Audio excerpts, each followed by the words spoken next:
ప్రభునందు ప్రియమైన సోదరి సహోదరులందరకు మీ అందరికీ కూడా వందనాలు చెల్లిస్తున్నామండి.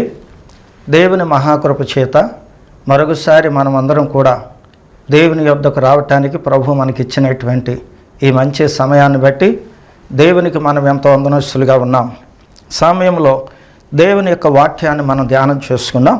యెషయా గ్రంథము 53వ అధ్యాయము 11వ వచనాన్ని మనం ధ్యానం చేసుకున్నాం. యెషయా గ్రంథము 53వ అధ్యాయం 11వ వచనం. అతడు తనకు కలిగిన వేదనను గూర్చి తృప్తి నందును. నీతిమంతుడైన నా సేవకుడు జనుల దోషములు భరించి తనకున్నటువంటి అనుభవ జ్ఞానము చేత అనేకులను నిర్దోషులుగా చేయను. దేవుని యొక్క వాక్యములో చదవబడినటువంటి వాక్యాన్ని మనము జ్ఞాపకం చేసుకున్నాం. ప్రార్థన. ప్రేమ కలిగిన తండ్రి, సకల ఆశీర్వాదములకు కారణభూతుడు వగు దేవా, యేసయ్యా నీకు వందనాలనైనా. తండ్రి, నీ పక్షముగా నిలబడి నైనా నీ వర్తమానం అందించబోతున్నాను. బలహీనుడను, జ్ఞానము లేనివాడను. నన్ను నీ జ్ఞానాత్మత నింపండి. లేని మాటలు కల్పించకుండా, ఉన్న మాటలు తీసివేయకుండా, ఉన్నది ఉన్నట్లుగా యథార్థంగా నీ మాటలే పలకడానికి సహాయం చేయండి. నాయన, ఈ యంత్ర శబ్దము ద్వారా, ఈ టీవీ యొక్క నాయన యంత్రము ద్వారా నాయన నీ వర్తమానం చూస్తూ వింటున్న మా సోదరి సహోదరులందరినీ కూడా మీరు దీవించండి.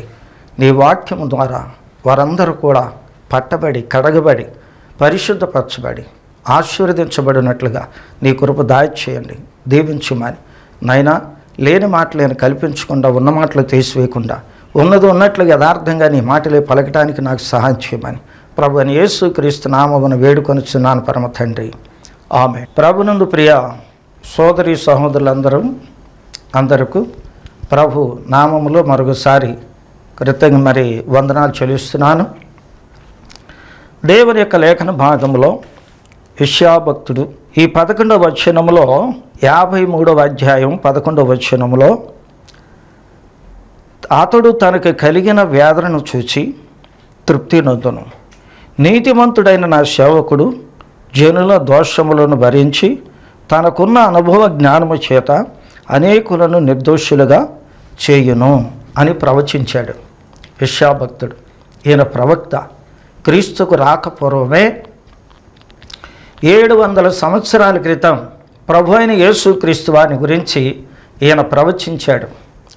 ఈ ప్రవచనములో దేవుడు ఏమి మాట్లాడుతున్నాడో ఈ వచనాన్ని గురించి ఆయన తెలియజేస్తూ ఉన్నాడు.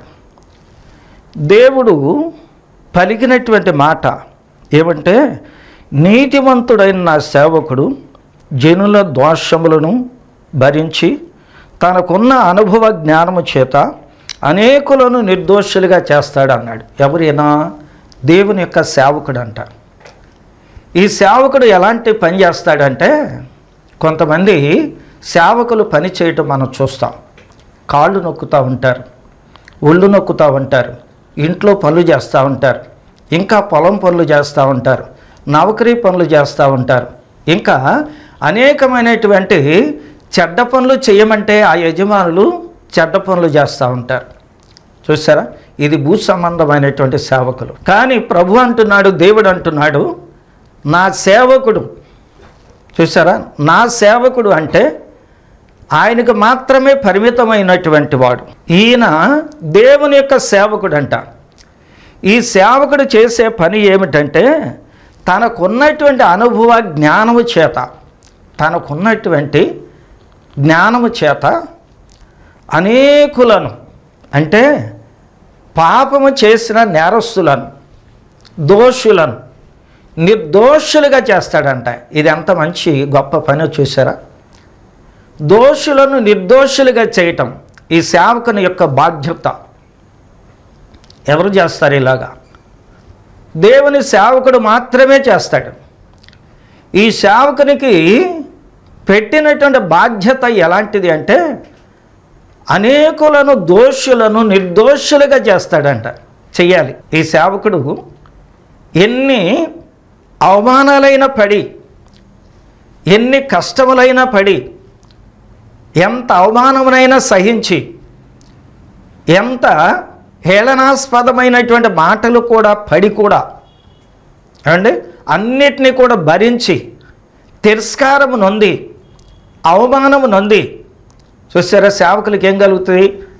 తిరస్కారం కలుగుతుంది, అవమానం కలుగుద్ది, ఇంకా విమర్శలు కలుగుతాయి, ఇంకా దూషణ మాటలు మాట్లాడతారు, ఇంకా ఎక్కిరిస్తారు, హేళన చేస్తారు, అవమానపరుస్తారు, దెబ్బలు కొడతారు, దూషిస్తారు, గాయాలు చేస్తారు, ఏమండి తృణీకరిస్తారు.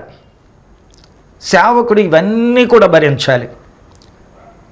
ఈ సేవకుడు కోప్పడితే తొలగిపోయేటువంటి వాడు కాదు, లేకపోతే బాధపడి వెళ్ళిపోయేటువంటి వాడు కాదు. యజమాని యొక్క మాట విని ఆయన పెట్టినటువంటి బాధ్యతను నిర్వర్తించడానికి అవమానమైనా సహించి, బాధనైనా సహించి, కష్టమునైనా సహించి, ఏమండి ఇంకా అవమానమైనా సహించి, దెబ్బలైనా తిని, తృణీకారం కూడా నొంది, అనేకమైనటువంటి అపాయాలు ప్రమాదాలు కలిగిన ఏమండి యజమానుడు చెప్పినటువంటి మాట నెరవేర్చి అనేకులను నిర్దోషులుగా చేయాలి. ఇది సేవకుని యొక్క బాధ్యత. ఈ దినాల్లో సేవకులు చూస్తాం, బయట ఉన్నటువంటి సేవకులు చూస్తాం. యజమాని ఏదైనా కోపడ్డాడంటే ఆ ఉద్యోగం నుంచి తొలగిపోతారు, ఆయన దగ్గర నుంచి వెళ్ళిపోతారు, జీతాలు కూడా అడక్కోకుండా వెళ్ళిపోతారు. ఎందుకంటే వాళ్ళకు రోషం, అవమానపడటం ఇష్టం లేదు, తృణీకరించారంటే ఇష్టం ఉండదు, వాళ్ళని గౌరవించకపోతే ఆ యజమాని దగ్గర పని చేయరు. ఇంకా ఆ మనిషి ఆ యజమాని వీళ్ళని గనక ఏదన్నా ఒక దెబ్బ కొడితే వాళ్ళు ఓర్చుకోరు, ఆ యజమాని దగ్గర మానేసి వెళ్ళిపోతారు. కానీ ఈ సేవకుని అలాంటి వాడు కాదు. కొట్టినా, తిట్టినా, అవమానపరిచిన, బాధపరిచిన, హింసించిన, హేళన చేసిన, తిరస్కారం చేసిన, తృణీకరించిన, ఎవరు ఏది చేసినా కానీ ఈయనకు అప్పచెప్పినటువంటి పని ఏం చేయాలంటే నిర్వర్తించి దాన్ని సంపూర్ణం చేయాలి. అది ఏది అంటే అనేకులను నిర్దోషులుగా చేయటం. నిర్దోషి అంటే ఏ పాపము లేనటువంటి వాడిగా, పాపిని పాపము లేని వాడిగా చేయాలి. ఎంత గొప్ప బాధ్యత, ఎంత గొప్ప భారం ఈ సేవకుని మీద పడింది. ప్రభునందు ప్రియులారా, అందుచేత ఈ సేవకుడు ఎవరు అంటే ప్రభు అయినటువంటి యేసుక్రీస్తు వారు. దేవునికి సేవకునిగా ఈయన ఈ అధ్యాయములో చిత్రీకరించబడ్డాడు. అందుకని సేవకునిగా ఆయన గుర్తించబడి పిలువబడ్డాడు. దానికి ఆయన ఏ విధంగా కూడా రోషపడలేదు, ఏ విధంగా కూడా ఫీల్ అవ్వలేదు, ఏ విధంగా కూడా ఆయన ఈ పని చెయ్యను అనలేదు. దేవుడు తనకు అప్పగించినటువంటి పని నిర్వర్తించి అనేక మందిని నిర్దోషులుగా చేయాలనేటువంటి ఉద్దేశంతో ఏమండి ఈయన ఈ లోకములోనికి వచ్చి దేవుని యొక్క పని చేయటానికి ఆయన సిద్ధపడ్డాడు. యేసు ప్రభువును కూడా ఏమండి ఆయన నిందించారు.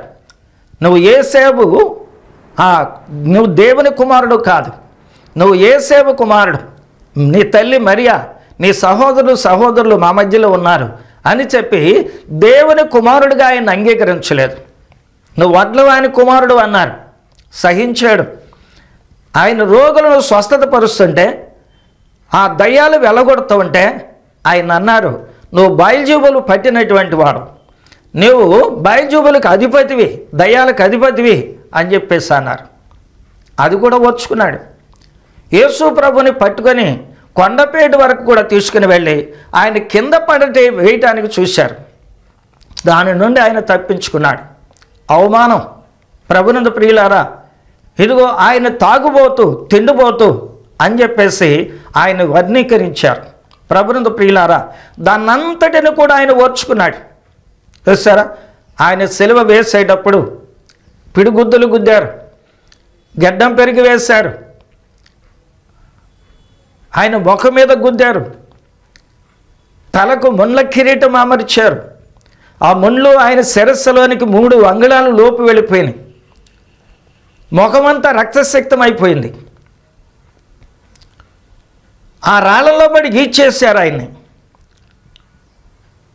శిలువకు మేకులతో కొట్టారు. వీపు మీద కొరడా దెబ్బలు కొట్టారు. కండలు కండలు పీకొచ్చేసినాయి. ఆయన శరీరం రక్తసిక్తం అయిపోయింది. దున్నబడిన చేను ఎలా ఉంటుందో గాళ్ళు గాళ్ళుగా, అలాగున ఆయన శరీరం గాళ్ళు గాళ్ళుగా ఏర్పరచబడింది. దున్నబడిన చాలులాగా అయిపోయింది.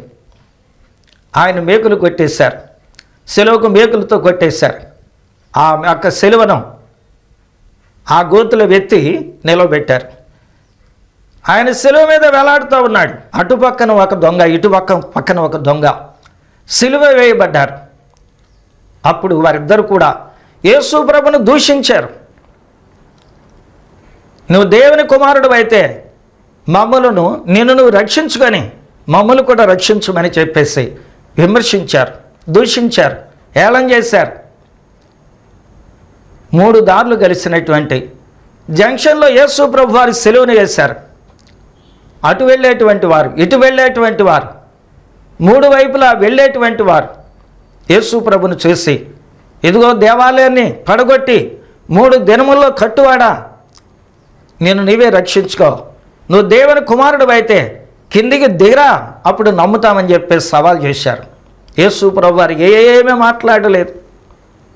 అంటే మౌనంగా ఉన్నాడు. కారణం ఏమిటి అంటే ఏమండి, అనేక మందిని నిర్దోషులుగా చేయాలనేటువంటి ప్రణాళిక ఆయన కలిగి ఉన్నాడు కనుక దేవునికి ఇచ్చినటువంటి మాట ప్రకారముగా ఆయన మౌనం వహించాడు. ఏమాత్రం కూడా కోపపడలేదు, ఏమాత్రం రోషం తెచ్చుకోలేదు, ఏమాత్రం కూడా బాధపడలేదు.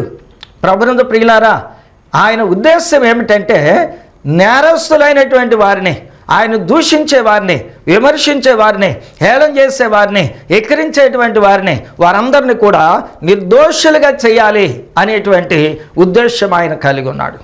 ప్రభునందు ప్రియులారా, వాళ్ళని నీతిమంతులుగా చేయాలి, నీతి న్యాయములను అనుసరించే వారిగా చేయాలి. అది ఆయన గొప్ప ప్రణాళిక. ప్రభునందు ప్రియులారా, ఎంత మంచి సేవకుడు. ఈ రోజున చూసినట్లయితే ప్రభునందు ప్రియులారా, సేవకులు ఎలా ఉండాలి అంటే ప్రభు అయిన యేసుక్రీస్తు వారిని చూసి మనం నేర్చుకోవాలి. సేవకుడు ఎలా ఉండాలి అంటే దూషణ మాటలు భరించాలి, అన్యాయాన్ని భరించాలి, అనేకమైనటువంటి బాధలు భరించాలి, గాయాలు భరించాలి, ఏమంటే నిందలు భరించాలి, అవమానాలు భరించాలి, ఏమంటే దూషణ మాటలు భరించాలి. ఇలాగున అనేక మంది సేవకులు కూడా, నిజమైనటువంటి సేవకులు ఇలాగన నిందలు పాలైపోతూ దేవుని యొక్క సేవను చేస్తూ ఉన్నారు.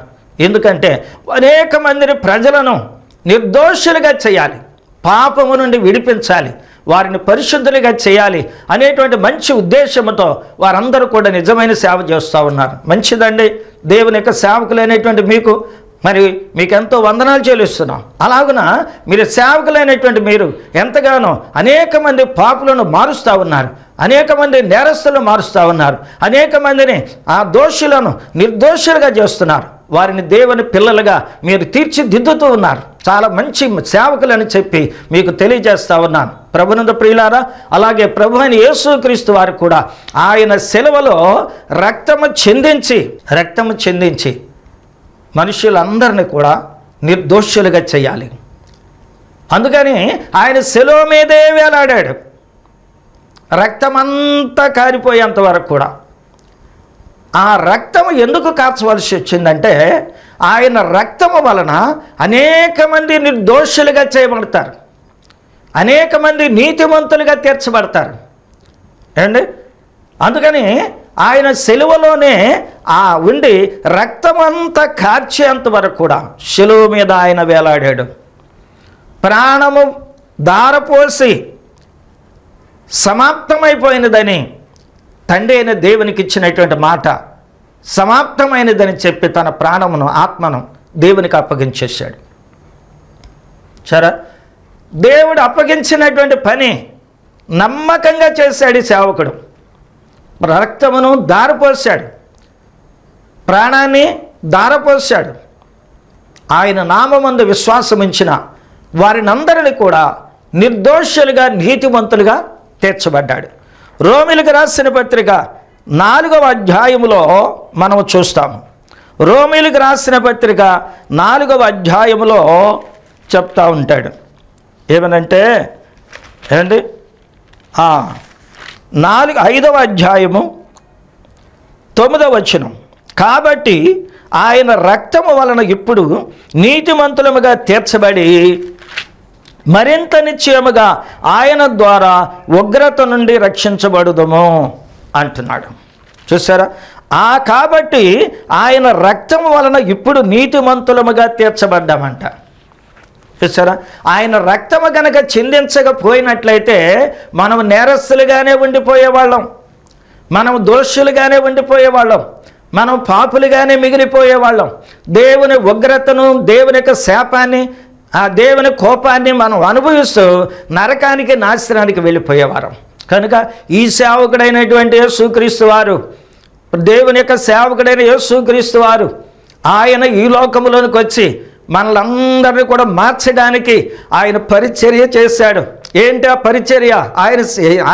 ఆయన సేవ అంటే నీ కొరకు నా కొరకు ఆయన దెబ్బలు తిన్నాడు, నీ కొరకు నా కొరకు ఆయన అవమానపరచబడ్డాడు, నీ కొరకు నా కొరకు ఆయన ముఖం మీద ఉమ్ము వేయించుకున్నాడు, నీ కొరకు నా కొరకు ఆయన దూషణ పాలులయ్యాడు, దూషణలు పొందాడు, అవమానం పొందాడు, అనేకమైనటువంటి చెడ్డ మాటలను భరించాడు. ప్రభునందు ప్రియులారా, ఆయన ముఖం మీద ఉమ్ము వేయించుకున్నాడు నీ కొరకు నా కొరకు. అండి, ఆయన వీపును కొట్టేవారికి ఆయన వీపును అప్పగించాడు. ఎంత మంచి సేవకుడు! ప్రభునందు ప్రియులారా, ఇలా ఆయన పరిచర్య చేయటాన్ని బట్టి, ఈ సేవ చేయటాన్ని బట్టి, ఆయన రక్తం మనకు అందరి కొరకు చెందించడాన్ని బట్టి, సిలువలో ఆయన ప్రాణమును దారిపోయటాన్ని బట్టి ఏమండి ఇప్పుడు మనము ఆయన రక్తం వలన నీతిమంతులముగా తీర్చబడ్డామంట. దేవుని ద్వారా దేవుడు మనలో నీతిమంతులుగా తీర్చాడంట. ఆయన యేసుక్రీస్తు వారు నా కొరకు ఆయన రక్తము చిందించాడు, సిలువలో ఆయన ప్రాణము దారిపోసాడు, నా కొరకు రక్తమంతా కార్చాడు అని చెప్పి నమ్మినందువలన ఆయన రక్తము నీ మీద దేవుడు ప్రోక్షించాడంట. ప్రోక్షించినందువలన నువ్వు ఇప్పుడు నీతిమంతుడిగా తీర్చబడ్డావు, ఇప్పుడు నువ్వు పరిశుద్ధుడిగా తీర్చబడ్డావు, ఇప్పుడు నిర్దోషిగా తీర్చబడ్డావు, నిష్కల్మషుడుగా తీర్చబడ్డావు, దేవుని కుమారుడిగా నువ్వు అంగీకరించబడ్డావు, దేవుని కుమార్తెగా నువ్వు అంగీకరించబడ్డావు. ఏమండి, పరలోక రాజ్యానికి నువ్వు వారసురాలమయ్యావు. ఎందువలన? ఈ సేవకుని ద్వారా. ప్రభునందు ప్రియులారా, ఈ సేవకుడు ఎంత సేవ చేశాడో నీ కొరకు ఎంత నిందలు పడ్డాడు, ఎంత అవమానపరచబడ్డాడు, నీ కొరకు దూషించబడ్డాడు, నీ కొరకు ద్వేషించబడ్డాడు, నీ కొరకు సిలువ వేయబడ్డాడు, నీ కొరకు రక్తమంతా చిందించాడు ఆయన. ఎంత మంచి సేవకుడు! ప్రభునందు ప్రియులారా, ఇటువంటి త్యాగం అనేటువంటిది ఎవరు చేయలేరు. ఈ త్యాగం ఎవరు చేయలేరు. మామూలుగా మా లోకంలో ఉన్నటువంటి సేవకుడైతే ఏదో అంట్లు గడుగుతాడో, పొలం దున్నుతాడో, లేకపోతే ఇంకేదన్నా చేస్తాడో, ఏ పనులైనా చేస్తాడు. కానీ ఈ భౌతికపరమైనటువంటి పనులు, కానీ ఆత్మ సంబంధమైనటువంటి సేవ, రక్షణార్థమైనటువంటి సేవ యేసుక్రీస్తు వారు చేశాడు. యేసుక్రీస్తు వారు ఈ సేవ చేయటాన్ని బట్టి నీవు ఆయన రక్తము ద్వారా నీవు విమోచించబడి ఆయన పరిశుద్ధుడు, నీవు పరిశుద్ధుడిగా, పరిశుద్ధురాలుగా తీర్చబడ్డావు. అందుకని యేసుక్రీస్తునందు విశ్వాసం ఉంచమని నేను వేడుకుంటున్నాను. ఇంకా ప్రభునందు విశ్వాసం ఉంచని సోదరి సహోదరుడా, నీవు రక్షణ పొందాలి, నువ్వు పరిశుద్ధుడు కావాలి, నిర్దోషుడు కావాలి అని చెప్పి యేసుక్రీస్తు వారు నీ కొరకు ఈ లోకంలోనికి వచ్చి నీ కొరకు ఆయన సేవ చేశాడు. నిన్ను నిర్దోషిగా చేశాడు, నిన్ను పరిశుద్ధునిగా చేశాడు. కనుక ఆయన నమ్మినటువంటి ప్రతి ఒక్కరిని కూడా ఏమండి నిర్దోషులుగా చేస్తాడు. నిర్దోషిగా చెయ్యాలి అంటే ఏమండి నిన్ను నిర్దోషిగా చేయాలి అంటే నిర్దోషి అయినటువంటి వాడై ఉండాలి. ఆ నిర్దోషి ఎవరు అంటే ప్రభు అయిన యేసుక్రీస్తు వారు. ఏ పాపము చేయనటువంటి వాడు నిన్ను మాత్రమే పరిశుద్ధపరచగలడు. ఏ పాపము చేయనటువంటి వాడు నిన్ను పరిశుద్ధపరచగలడు. పాపి నిన్ను పరిశుద్ధపరచలేడు. అందుకని ఈయన ఏ పాపం లేనటువంటి వాడు. అందుచేత ఈయన యందు విశ్వాసం ఉంచమని, ఈయన యందు నీవు నమ్మకం ఉంచమని, ఈయన వేడుకోమని, పశ్చాత్తాపపడి అయా నా పాపములు క్షమించమని ప్రభుని అడిగినట్లయితే ఆయన తన రక్తము చేత నిన్ను విమోచించి నిన్ను పరిశుద్ధపరుస్తాడు. ఏమండి, నిర్దోషిగా దేవుని ఎదుట నిన్ను నిలబెడతాడు ఆయన. ఈ మంచి సేవకుని యందు నీవు విశ్వాసం ఉంచాలని చెప్పి నీకు మనవి చేస్తున్నాను. అందుకని అపోస్తల కార్యములో 3వ అధ్యాయములో 26వ వచనములో అపోస్తలుడైనటువంటి పౌలు గారు ఏమంటాడంటే 26వ వచనములో, దేవుడు తన సేవకును పుట్టించి మీలో ప్రతి వాని దుష్టత్వము నుండి మళ్లించుట వలన మిమ్మల్ని ఆశీర్వదించుటకు ఆయన మొదట మీ యొద్దకు పంపెను అంటున్నాడు. అండి, దేవుడంట తన సేవకును పుట్టించాడు. ఎవరా సేవకుడు? ప్రభు అయినటువంటి యేసుక్రీస్తు వారు. ప్రభునందు ప్రియులారా, నీ కొరకు పుట్టినటువంటి, నీకు సేవ చేయడానికి పిలువబడినటువంటి వాడు, పంపబడినటువంటి వాడు, నీ కొరకు పుట్టినటువంటి వాడు యేసుక్రీస్తు అనేటువంటి సేవకుడు. ఈ సేవకుడంట ఏమండి, మీలో ప్రతి వానిని కూడా వాని దుష్టత్వము నుండి మళ్లించడానికి. చూసారా, ఈయన ఎందుకు పుట్టాడు అంటే తినటానికో తాగడానికో కాదు, సుఖాన్ని అనుభవించడానికి కాదు, రాజ్య పరిపాలన చేయడానికి కాదు, ఈ రాజ్యం నాది ఆ రాజ్యం నాది అని చెప్పుకోవడానికి ఆక్రమించుకోవటానికి రాజుగా రాలా, సేవకుడిగా ఈ లోకంలోనికి వచ్చాడు. ఈ సేవకుడు ఈ లోకంలో పుట్టి కన్యమేరి గర్భములో ఆయన స్వయంభుడుగా పుట్టి ఈ సేవకుడు నేల మీదకు వచ్చి ఏం చేశాడు? నిన్ను దుష్టత్వము నుండి మళ్లించడానికి పుట్టినటువంటి సేవకుడు అంట. నేను నిర్దోషిగా చేయగలిగినటువంటి వాడు ఎవరు? ప్రభునందు ప్రియులారా, పాపము నుండి నేను విడిపించగలిగిన వాడు ఈ లోకంలో ఎవ్వరు కూడా లేరు. ఏమండి, అది పాతాళమే కానీ, భూలోకమే కానీ, పరలోకంలో కానీ, ఏమండి, యేసు క్రీస్తు వారి తప్ప నిన్ను పరిశుద్ధునిగా చేయగలిగినటువంటి వాడు, నీలో మార్పు తేగలిగినటువంటి వాడు, నీ హృదయాన్ని మార్చగలిగినటువంటి వాడు, నీ మనసును మార్చగలిగినటువంటి వాడు, నీ స్వభావాన్ని మార్చగలిగినటువంటి వాడు, నీ ఆలోచనలు మార్చగలిగినటువంటి వాడు, నీ ప్రతి చెడ్డ క్రియను మార్చగలిగినటువంటి వాడు, మార్పగలిగినటువంటి వాడు యేసు క్రీస్తు వారు తప్ప ఇంకెవ్వరు కూడా లేరు. అందుకే దుష్టులైనటువంటి మనుషులను మార్చడానికి పుట్టినటువంటి సేవకుడు అంటేనా. ఆదికాండం 6వ అధ్యాయంలో మనం చూస్తే దేవుడు లోకాన్ని చూసినప్పుడు ఇదంతా కూడా లోకమంతా చెడిపోయిందంట, భూలోకమంతా చెడిపోయిందంట. అందరూ నేరస్తులైపోయారు, అందరూ పాపులైపోయారు. అందుకని ఈ పాపులైనటువంటి వారిని పాపము నుండి పరిశుద్ధతలోనికి నడిపించాలి. ఇది ఆయన ఉద్దేశం. ప్రభునందు ప్రియులారా, అందుకే ప్రత్యేకముగా పంపబడినటువంటి వాడు యేసుక్రీస్తు వారు వచ్చి చేసినటువంటి పని ఏమిటంటే పాపులను పరిశుద్ధులుగా చేశాడు. ఏమండి, అనీతిమంతులను నీతిమంతులుగా తీర్చాడు. ఆయన యందు విశ్వాసం ఉంచినటువంటి వారిని అందరినీ కూడా నీతిమంతులుగా తీర్చేటువంటి వాడు యేసుక్రీస్తు వారు. ఇది ఆయన చేసిన సేవ. ఈ దినాల్లో చూస్తాం ప్రభునందు ప్రియులారా, సేవకుల్లో కూడా చాలామందిని చూస్తాము. ఏమండి, సేవకులు ఎందుకు సేవ చేస్తున్నారో నాకు తెలియదు, కానీ వాళ్ళకి మాత్రమే తెలుసు. ఏమండి, సేవ అంటే ఒక వ్యక్తిని, పాపములో ఉన్నటువంటి వ్యక్తిని పరిశుద్ధతలోనికి నడిపించాలి అని, అనీతి మార్గంలో ఉన్నటువంటి వ్యక్తిని నీతి మార్గంలోనికి నడిపించాలి, మందిరంలోనికి నడిపించాలి, మారు మనసు కలిగేటట్టుగా చేయండి. ఏమండి, ప్రభుని నమ్ముకునేటట్లుగా చేయండి, పరిశుద్ధతలోనికి వచ్చేటట్లుగా చేయండి, మందిరానికి వచ్చేటట్లుగా చేయండి, ప్రార్థన చేసేటట్లుగా చేయండి. ఏమండి, బాప్తిసం తీసుకునేటట్లుగా చేయండి, బల్లారాధనలో పాల్గొనేటట్లుగా చేయండి, సంఘ పరిచారకులుగా చేయండి. ఏమండి, పరిశుద్ధమైన సహవాసంలో కొనసాగేటట్లుగా చేయండి. ఇది నిజమైన సేవకుడు చేసేటువంటి పని. ప్రభునందు ప్రియులారా, యేసుక్రీస్తు వారు కూడా మనలందరినీ కూడా అలాగే చేశాడు. పరిశుద్ధులైనటువంటి వారిగా చేసి మనము దేవుని యొక్క సహవాసంలో ఉండేటట్లు, ఏమంటే దేవుని సేవ చేసేటట్లు, దేవుని పని చేసేటట్లు, పరిశుద్ధంగా ఉండేటట్లు ఆయన మనల్ని తీర్చిదిద్దాడు. ఎంత మంచి సేవకుడు ప్రభునందు ప్రియులారా.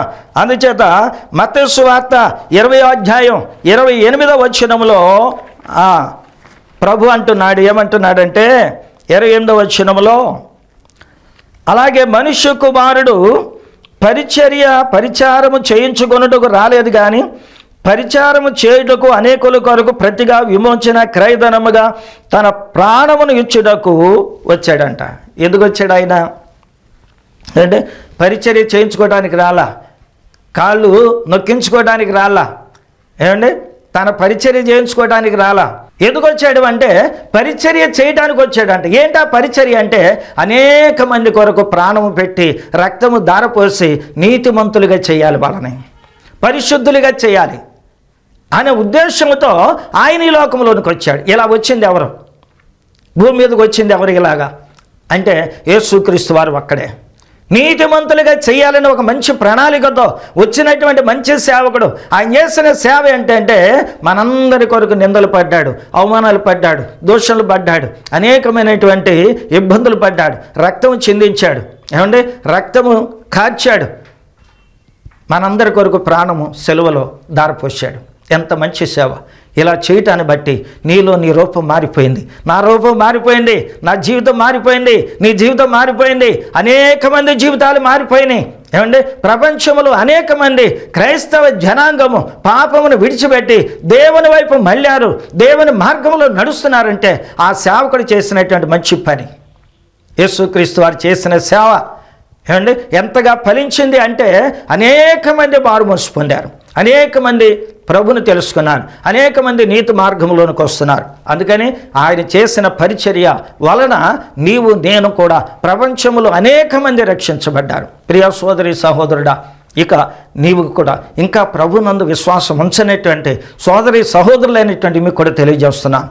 యేసుక్రీస్తు వారిని నమ్మి ఆయన యందు విశ్వాసం ఉంచి మీరు ఆ ప్రభు యొక్క రక్తము ద్వారా మీరు కడగబడి పరిశుద్ధపరచబడి దేవుని పిల్లలుగా అంగీకరించబడి నిర్దోషులుగా దేవుని ఎదుట మీరు నిలబడాలని చెప్పి మీకు మనవి చేస్తూ యేసు ప్రభునందు విశ్వాసం ఉంచమని మీకు తెలియచేస్తున్నాను. దేవుడు తన వాక్యం మన వినికిడిలో దీవించి ఆశీర్వదించునుగాక. ఆమె ప్రార్థన చేసుకుందాం. ప్రేమ కలిగిన తండ్రి, సకల ఆశీర్వాదములు కారణభూతుడైన దేవా, యేసయ్యా నీకు వందనాలనైనా. మీరు అయా వాక్యం ద్వారా మీరు మాట్లాడినందుకు నీకు వందనాలు. నీ దాసుని ముఖాంతరములో నుండి మీరు నా తండ్రి మాట్లాడిన విధానమును బట్టి నీకు వందనాలు. చెప్పబడిన ఈ వర్తమానం ప్రభువ అనేక మంది హృదయాలను కదిలించి వారందరూ కూడా నాయన నీ నామమందు విశ్వాసం ఉంచి నిర్దోషులగునట్లుగా నీతిమంతులగునట్లుగా నాయన నీతి న్యాయములు జరిగించే వారికి ఉండునట్లుగా ఆశీర్వదించమని ప్రార్థన చేస్తున్నాం.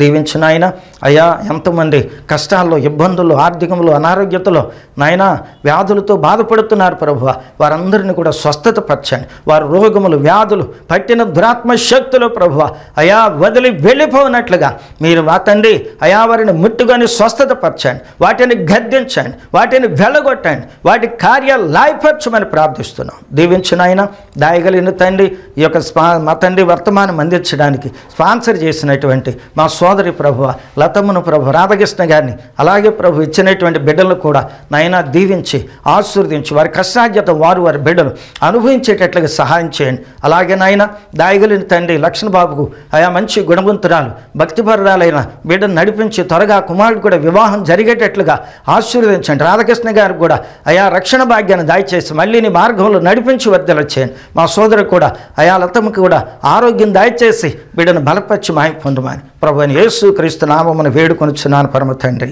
Amen amen. ప్రభునందు ప్రియమైన సోదరి సహోదరులందరికీ మీ అందరూ కూడా వందనాలు చెల్లిస్తున్నానండి. దేవుని వాక్యం విన్నటువంటి మీరు ఆత్మీయంగా బలపడుతున్నారని చెప్పి నాకు తెలియపరుస్తూ ఉన్నారు. చాలా మంచిదండి. మీరు ఎన్ని ఇబ్బందుల్లో ఉన్నా, కష్టాల్లో ఉన్నా వాటన్నిటిలో నుండి ప్రభు మిమ్మల్ని విడిపిస్తాడు. మీ అందరి కొరకు నేను ప్రార్థన చేస్తూ ఉన్నాను. ఇంకా మీరు ఏదన్నా కనుక ఈ పరిచర్యలో పాలిభాగస్తులు అమ్మటానికి ఇంకా మీరు ఏదన్నా స్పాన్సర్ చేయకూరిన ఎడల మీరు మా యొక్క ఫోన్ నెంబర్లను మరి వాట్సాప్ నెంబర్లను కూడా మీరు తీసుకొని దాన్ని యూజ్ చేసుకొని మీరు యొక్క సువార్తలో పాలిభాగస్తులుగా ఉండాలని మరి ఫోన్పే చేయడానికి ఫోన్పే నంబర్లు కూడా మీరు యూజ్ చేసుకోవచ్చు అని చెప్పి మీకు తెలియజేస్తూ ఉన్నాను. దేవుడు మిమ్మల్ని దీవించునుగాక.